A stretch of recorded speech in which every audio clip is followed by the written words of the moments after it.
성경적인 형통이란 제목으로 말씀해 드리겠습니다. 만사형통하십시오라는 말은 간략하면서 풍성한 의미를 가지고 있으며 가장 많이 사용되는 축복의 말 중에 하나입니다. 형통이란 모든 일이 뜻대로 잘 되어감을 의미합니다. 형통을 원하지 않는 사람은 없습니다. 하지만 누구나 살아가면서 일이 뜻대로 되지 않는 경험을 수없이 하게 됩니다. 이로 인하여 낙심좌절하고 원망불평합니다. 하나님을 섬기는 사람들은 그렇게 하지 않아야 합니다.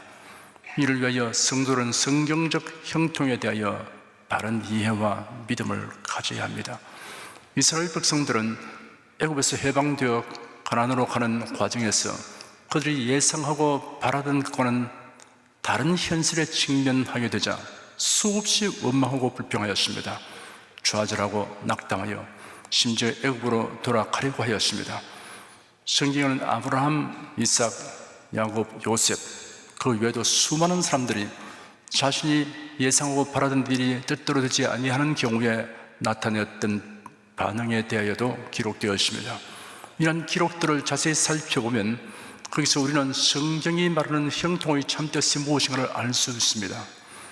첫째는 자신이 살면서 경험하는 일들이 자기 뜻과 기대대로 되는 경우가 있고 그 반대가 되는 경우가 있을지라도 결말에는 유익하고 선하게 되는 것이 성경적인 형통입니다.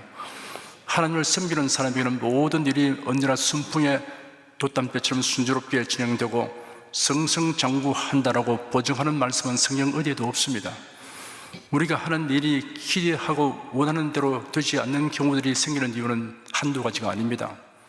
자신의 지식이나 능력 부족 혹은 대인관계의 미숙이나 탐심이 원인일 수 있습니다. 자신의 힘이 미치지 못하는 상황들이 원인일 수 있습니다.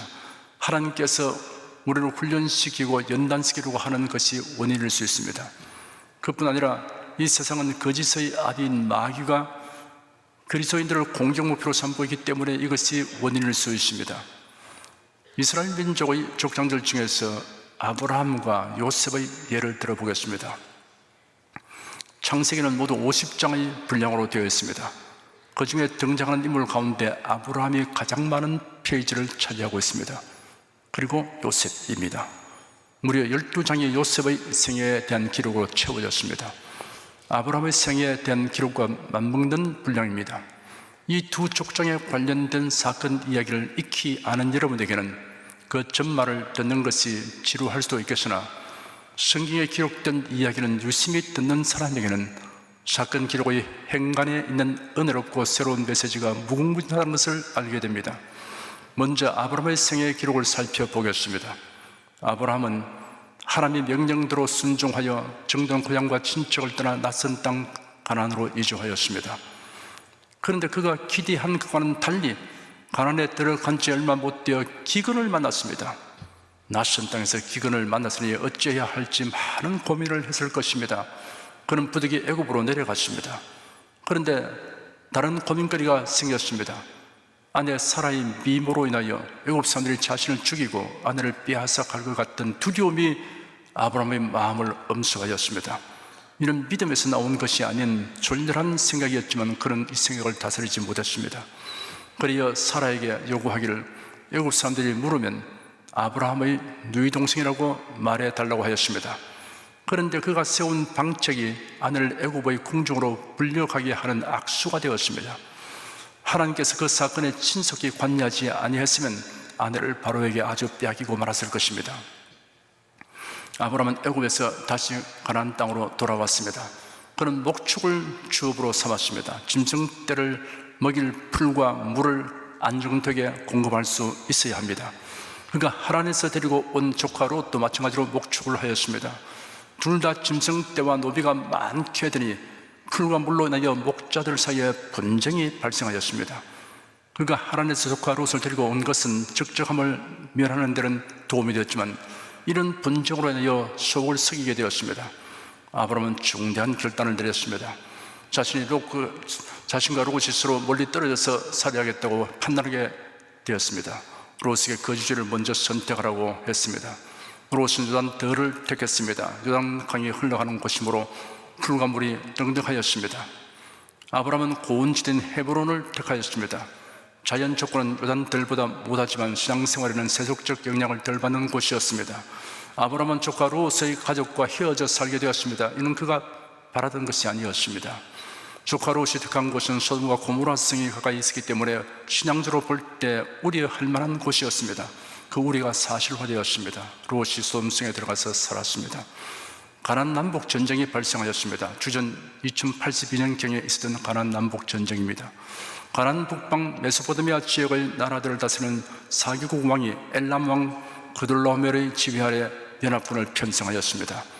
연합군은 시리아, 팔레스틴 북부, 메소포타미아의 요단 동쪽 연안, 사회 동쪽 연안의 군사도를 따라 진군하면서 여러 가나안 족속들을 쳐부수었습니다. 실로 그 세력이 파죽지세였습니다. 그들의 진군 목적지는 사해 연안의 5나라 소돔, 고모라, 아드마, 스보임, 소알이었습니다. 5나라는 침략들을 방어하기 위해 동맹하여 사해 남동 끝의 시딤 골짜기에 진을 쳤습니다. 그곳은 역청구둥이가 흔했기 때문에 역청구둥이를 저지선으로 활용하여 유리한 위치에서 전쟁을 수행하기 위함이었을 것입니다. 그러나 5나라 동맹국은 이 전쟁에서 큰 패배를 맛보고 말았습니다. 전선은 기울어지고 소돔 왕과 고모라 왕의 군대들이 패주하였는데 일부는 시딤의 역청구둥이에 빠졌고 나머지는 산으로 달아났습니다. 그돌라오멜 연합군은 소돔과 고모라의 모든 재물을 탈취하고 그곳에 살고 있는 사람들을 포로로 잡아갔습니다. 아브라함의 조카 롯과 그의 가족들도 소돔에 살고 있기 때문에 같은 화를 입고 말았습니다. 그 소식을 접한 아브라함은 중대한 결심을 했습니다. 조카 롯의 가족들이 포로된 것을 좌시할 수 없기 때문입니다. 아브라함은 이웃 마을 사람들을 동원하고 집에서 길러낸 318명의 훈련된 장정들을 이끌고 멀리 단까지 추격했습니다. 병력을 나누고 야간 기습을 감행하여 그돌라오멜 연합군을 격파하였습니다. 패주한 적군을 다메섹 북쪽 호바까지 추격하였습니다. 호바는 아브라함이 거주하는 헤브론에서 약 280km 떨어진 곳입니다. 아브라함은 모든 재물을 되찾았고 포로되어 갔던 사람들을 구출했습니다. 물론 롯과 그의 가족들도 구출했습니다. 상식적으로 판단한다면 고령인 아브라함이 전쟁 경험도 없는 불과 수백 명의 사람들을 이끌고 메소포타미아 사개국 연합군을 쳐서 이기고 조카 롯을 구출한다는 것은 가능성이 없는 일입니다. 메소포타미아 연합군 앞에서 어느 나라도 제대로 대항하지 못했습니다. 막강한 군사력입니다. 아브라함은 목숨을 건 엄청난 모험을 감행하는 것입니다. 이런 결단을 내리고 행동에 옮기는 과정에서 그가 겪어야 했던 심적 고민과 고통이 매우 컸을 것입니다. 아브라함은 그날 지역으로 이주했을 때도 애굽에서 당한 일과 유사한 상황이 되어 그랄 왕에게 아내 사라를 빼앗길 뻔하였습니다. 이때도 하나님께서 관여하여 주기에 아내를 돌려받았습니다. 이런 사연이 남의 일이면 그저 이야기거리에 불과할 수 있어도 자신이 그런 형편에 처했다고 생각해 본다면 참으로 참담한 심정이 되지 않을 수 없습니다. 그 땅에서는 우물 얻기가 쉽지 않았는데 아브라함이 그랄 왕 아비멜렉의 종들에 의해서 우물을 빼앗기는 사건도 있었습니다. 아브라함의 아내 사라는 자신의 나이가 너무 많아서 아기를 가질 수 없는 몸의 상태를 감안하여 아브라함이 후손을 얻도록 하기 위한 편법을 강구하였습니다. 자신의 여종 하갈을 통해 아브라함이 후손을 얻도록 해야겠다고 결심하고 아브라함에게 이를 권하여 아들을 얻었습니다. 아브라함의 나이 86세 때였습니다. 그런데 아브라함의 나이 100세 때 사라가 아들을 낳았습니다.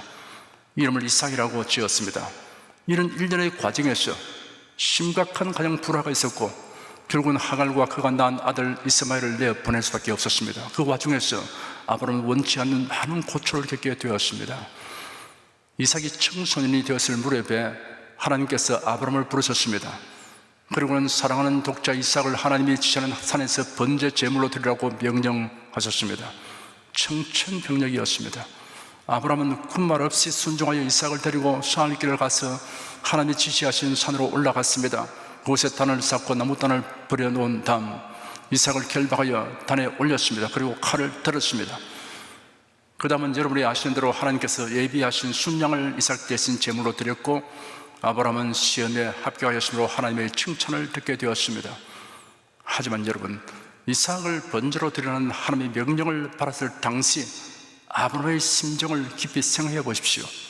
아들을 데리고 모리아 산을 향하여 사흘 길을 가는 동안에 아브라함의 심정을 헤아려 보십시오. 아브라함은 자신이 기대하고 뜻하는 것과는 오히려 정반대로 상황이 정해지는 것을 보면서 당신은 당혹감을 떨치지 못했을 것입니다. 여기까지 살펴본 아브라함의 생애에서 우리가 두 가지 큰 교훈을 얻을 수 있습니다.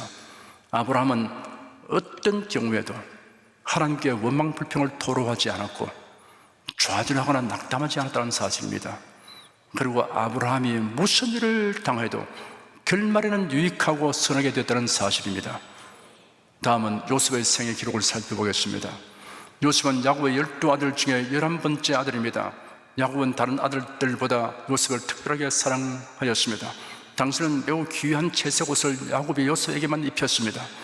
아버지의 유별난 사랑을 받는 요셉은 즐거웠지만 그 일로 인하여 형들의 시기 질투 대상이 되었습니다.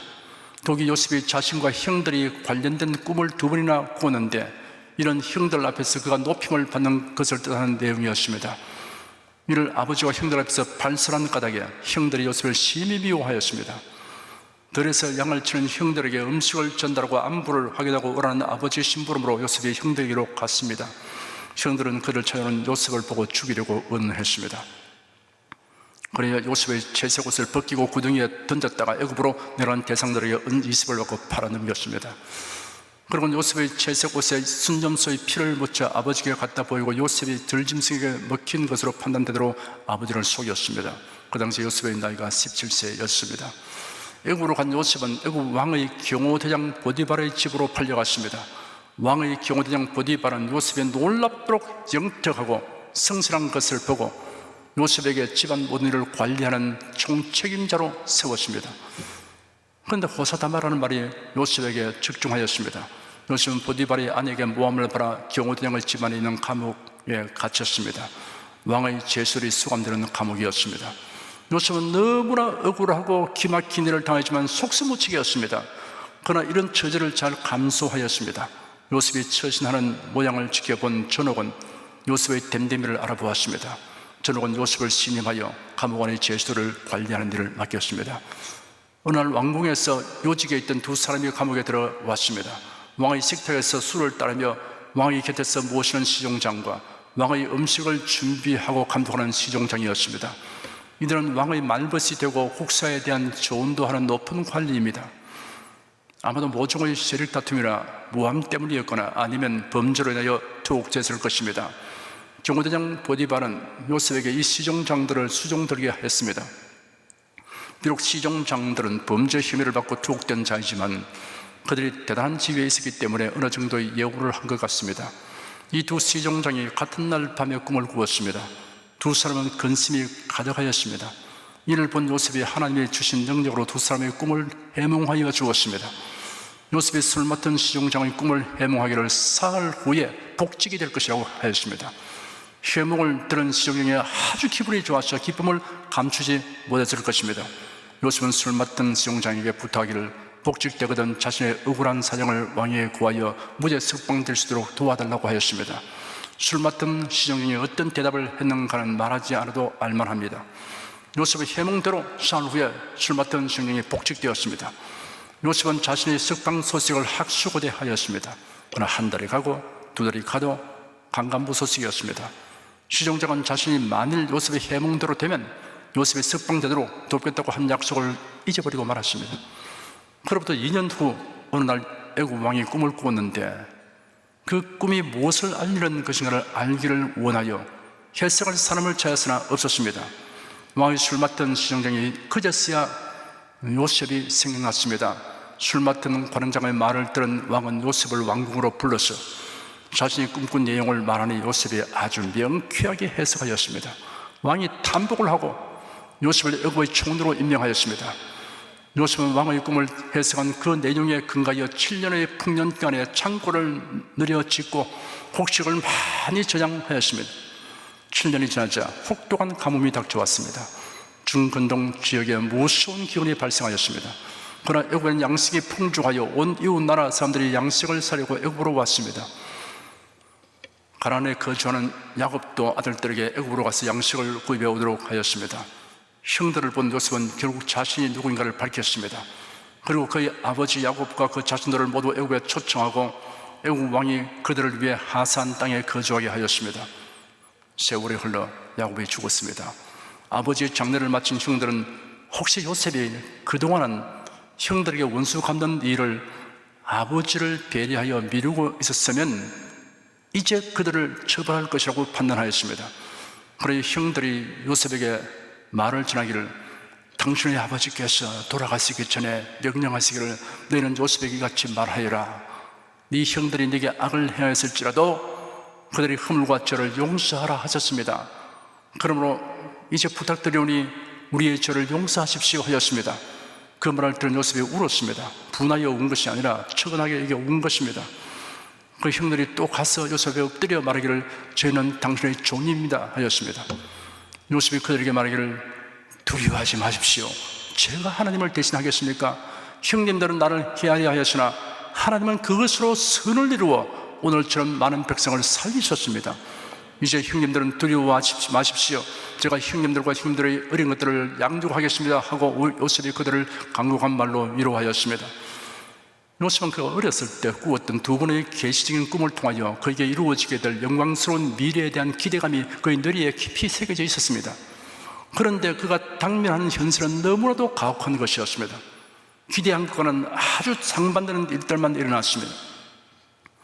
그러나 세월이 흘러 결국은 그 모든 일이 전환이 오게 되었습니다. 요셉이 형들에게 말한 대로 하나님께서 형들이 향한 악으로 선을 이루셨습니다. 형들뿐 아니라 보디발 장관의 아내의 모함, 왕의 술을 맡은 시장이 요셉에게 약속한 사실을 망각해 버린 일 등이 모두 하나님의 섭리의 손에 의하여 선을 이루는 재료가 되었습니다. 요셉은 자신이 기대하고 뜻하는 것과는 오히려 정반대로 상황이 정리되는 것을 보면서 당시에는 당혹감을 떨지 못했을 것입니다. 요셉 생애에서 우리가 두 가지 큰 교훈을 얻을 수 있습니다. 요셉은 어떤 경우에도 하나님께 원망 불평을 토로하지 않고 좌절하거나 낙담하지 않았다는 사실입니다. 그리고 요셉이 무슨 일을 당해도 결말에는 유익하고 선하게 됐다는 사실입니다. 둘째는 하나님의 말씀대로 믿고 행하는 이것이 성경적인 형통입니다. 하나님의 말씀대로 믿고 행하는 사람에게는 하나님이 함께 하시고 도우시기 때문입니다. 형통한 사람이 되고 형통하게 되는 이유가 성경에 이렇게 기록되어 있습니다. 여호와께서 요셉과 함께 하심으로 그가 형통한 자가 되어 그 주인 애굽의 사람의 집에 있으니 그 주인이 여호와께서 그와 함께 하심을 보며 또 여호와께서 그의 범사에 형통케 하심을 보았더라. 저녁은 그의 손에 맡긴 것을 무엇인지 돌아보지 아니하였으니 이는 여호와께서 요셉과 함께 하심이라. 여호와께서 그의 범사에 형통케 하셨더라. 하나님이 함께 하심으로, 이 말이 형통의 핵심입니다. 어떻게 하면 하나님이 함께 하는 사람이 될 수 있습니까? 그 답은 간단 명료합니다. 하나님의 말씀을 믿고 순종하면 하나님이 함께하여 주십니다. 모세의 후계자가 된 여호수아에게 하나님이 다음과 같이 당부하셨습니다. 오직 너는 마음을 강하게 하고 극히 담대히 하여 나의 종 모세가 네게 명한 율법을 다 지켜 행하고 좌로나 우로나 치우치지 말라. 그리하면 어디로 가든지 형통하리니 이 율법책을 내 입에서 떠나지 말게 하며 주 야로 그것을 묵상하여 그 가운데 기록한 대로 다 지켜 행하라. 그리하면 내 길이 평탄하게 될 것이라. 네가 형통하리라. 내가 네게 명한 것이 아니냐. 마음을 강하게 하고 담대히 하라. 두려워 말며 놀라지 말라. 네가 어디로 가든지 내 하나님 나 여호와가 너와 함께 하느니라. 기록되고 전하여진 하나님의 말씀을 다 지켜 행하라. 그리하면 네가 어디로 가든지 형통하리라.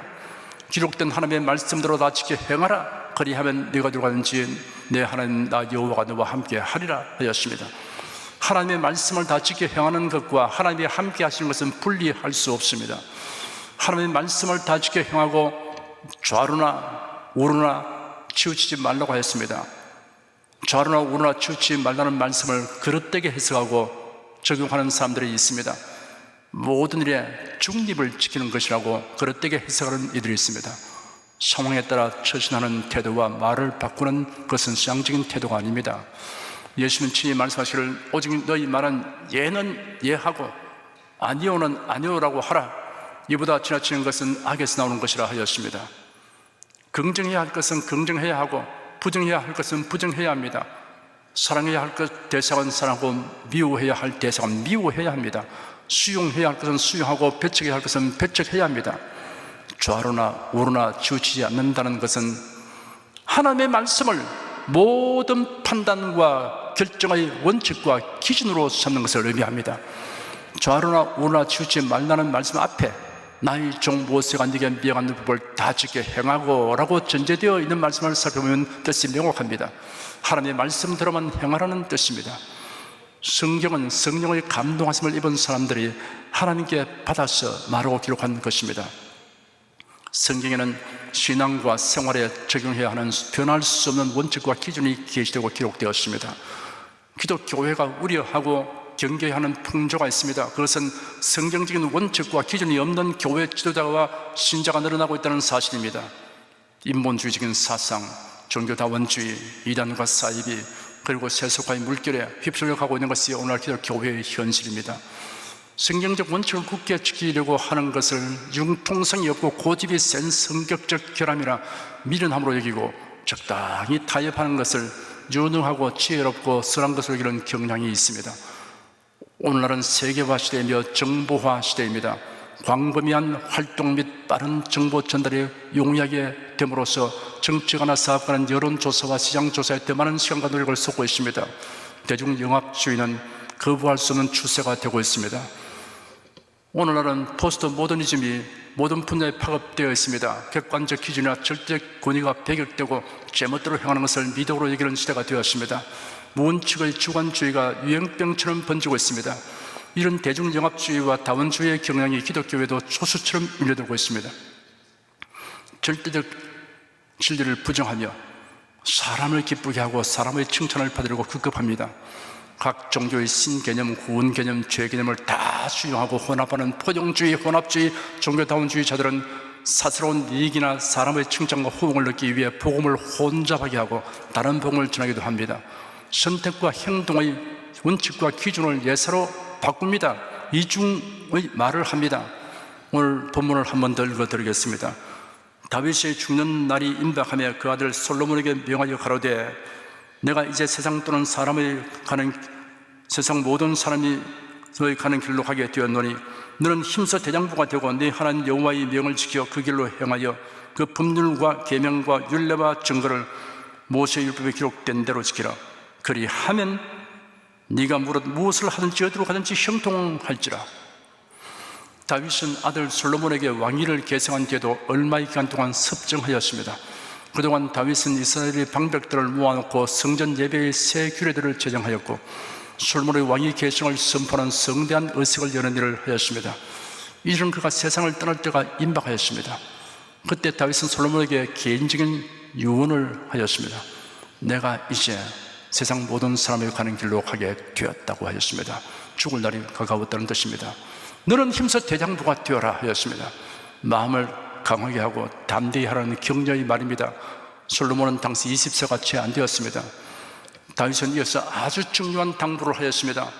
네 하나님 여호와의 명을 지켜 그 길로 행하여 그 법률과 계명과 율례와 증거를 모세의 율법에 기록한 대로 지키라. 그리하면 네가 무엇을 하든지 어디로 가든지 형통할지라 하였습니다. 법률, 계명, 율례, 증거, 율법이란 모두 하나님의 말씀을 가리키는 다양한 용어입니다. 이렇게 나열한 것은 강조하는 표현 방식입니다. 다윗이 당부하는 말씀을 요약하면 솔로몬이 하나님의 말씀대로만 성실하게 행하면 무엇을 하든지 어디로 가든지 형통할 것이다 라는 뜻입니다. 솔로몬은 초기에는 하나님의 말씀대로 행하였습니다. 그러나 나라가 심히 번영하고 솔로몬의 명성이 천하에 알려지게 되면서 그는 하나님의 명령을 무시하고 행동하였습니다. 번영과 명성이 하나님의 말씀을 불신하고 무시하는 길로 나가게 되는 원인이 되지 않도록 경계심을 가져야 합니다. 하나님의 말씀과 하나님은 분리할 수 없습니다. 하나님의 말씀은 하나님의 본성에서 나온 것이며 하나님의 본성은 영원하고 진실하십니다. 하나님의 말씀을 무시하는 사람은 하나님에게 무시를 당하게 되고 하나님의 말씀을 존중히 여겨 믿고 순종하는 사람은 하나님으로부터 존중의 힘을 받게 됩니다. 하나님은 하나님의 말씀대로 행하지 아니한 사람과는 함께하지 않으십니다. 하나님, 저와 함께하여 주시옵소서라고 기도하는 것만으로는 충분하지 않습니다. 자신이 하나님의 말씀대로 행하는 것이 선행되어야 하는 필수 요건입니다. 자신이 한 말을 지키지 않거나 상받는 행동을 하는 사람은 함께하기 어려운 사람입니다. 말과 행동이 일치되게 하려고 힘쓰는 사람은 그런 사람과 함께하는 것을 기피합니다. 영원하고 진실하신 하나님은 하나님의 말씀대로 행하는 사람과 함께하여 주십니다. 하나님이 함께 하시면 도움을 베풀어 주기 때문에 형통하게 되기 마련입니다. 지금까지 설교를 요약하여 말씀드리겠습니다. 악하고 불의하고 거짓된 사람이 하는 일이 형통하게 보이거든 잠언서 23장 17절 18절 말씀을 상기하십시오. 네 마음으로 죄인의 형통을 부러워하지 말고 항상 여호와를 경외하라. 정령이 네 장래가 있겠고 네 소망이 그렇지 아니하라 하였습니다. 하나님의 섭리가 불의한 자에게 미소를 보내는 것처럼 보이더라도 이를 선망하지 말고 도리어 연민의 대상으로 여겨야 합니다. 그들이 악하고 불의하고 거짓되게 행하여 뜻을 이루고 번영하더라도 그들의 행위를 하나님께서 인정하는 것으로 오해하지 말아야 합니다. 모든 일은 결말이 좋아야 하고 영원한 소망이 있어야 합니다. 성경적인 형통이란 어려움이 전혀 없는 것을 뜻하는 것이 아닙니다. 무슨 일을 만나도 종국에는 유익이 되는 것을 말합니다. 불편과 고통을 겪는 일이 있어도 하나님의 위로와 능력으로 이를 이기게 하여 주시고 환난과 고난이 마침내 복과 영광이 되게 하여 주십니다. 자신이 살면서 경험하는 일들이 자기 뜻과 기대대로 되는 경우가 있고 그 반대가 되는 경우가 있을지라도 결말에는 유익하고 순하게 되는 것이 성경적인 형통입니다. 하나님의 말씀대로 믿고 행하는 이것이 성경적인 형통입니다. 하나님 말씀대로 믿고 행하는 사람에게는 하나님이 함께 하시고 도우시기 때문입니다. 지금 저희 설교를 들으시는 사랑하는 여러분은 성경적인 형통을 사모하고 추구하시기를 축원합니다. 기도하겠습니다.